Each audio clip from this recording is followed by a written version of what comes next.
लोकसभा के नेता विपक्ष राहुल गांधी जी के बारे में, उनकी सुरक्षा के मामले में या उनकी जान को जो खतरा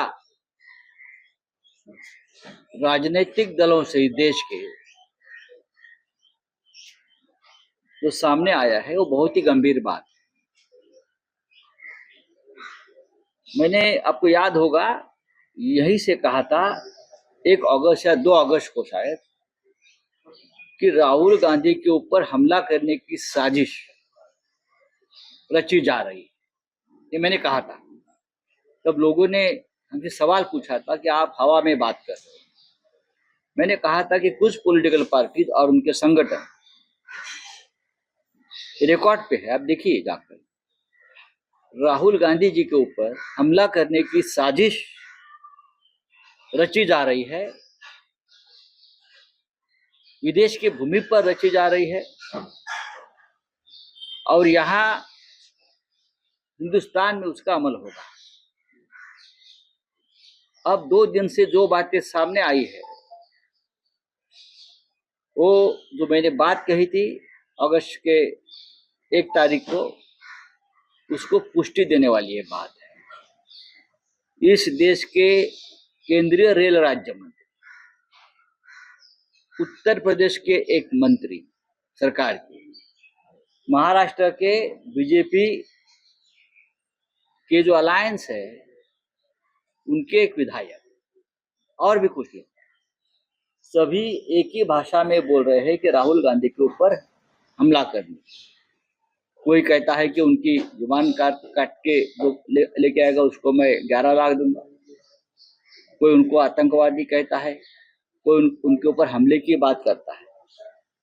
ये एक षड्यंत्र है, एक साजिश की रचना है। जिस तरह से राहुल गांधी के नेतृत्व में इस देश का पूरा विपक्ष एकजुट हुआ है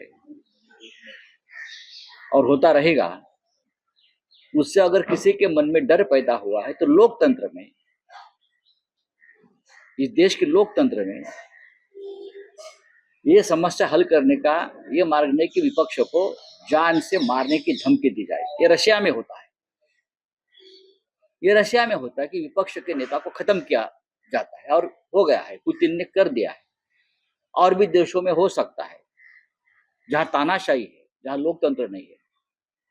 लेकिन हिंदुस्तान में अगर ये कहा गया है कि राहुल गांधी का हश्र भी, हाल भी उनके दादी जैसा या उनके पिताजी ऐसा करना चाहिए, कर देंगे, ये बात अगर इस देश के प्रधानमंत्री सुनते हैं और चुप बैठते हैं, इस देश के गृह मंत्री सुनते हैं और चुप बैठते हैं, मैं ये उसका मतलब ये समझता हूं कि ये साजिश का हिस्सा अब भी है, अब भी है।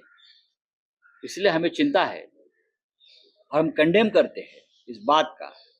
और खास करके ये 2 प्रमुख नेताओं की जो चुप्पी साधे उसके मामले में, लीडर ऑफ अपोजिशन है, उसका नेता प्रतिपक्ष है, जिसको कैबिनेट रैंक है, उसके खिलाफ आपके पार्टी के लोग धमकाते हैं, मारने की कोशिश करते हैं, बात करते हैं, और आप चुप बैठते हो, ये हम बर्दाश्त नहीं कर सकते।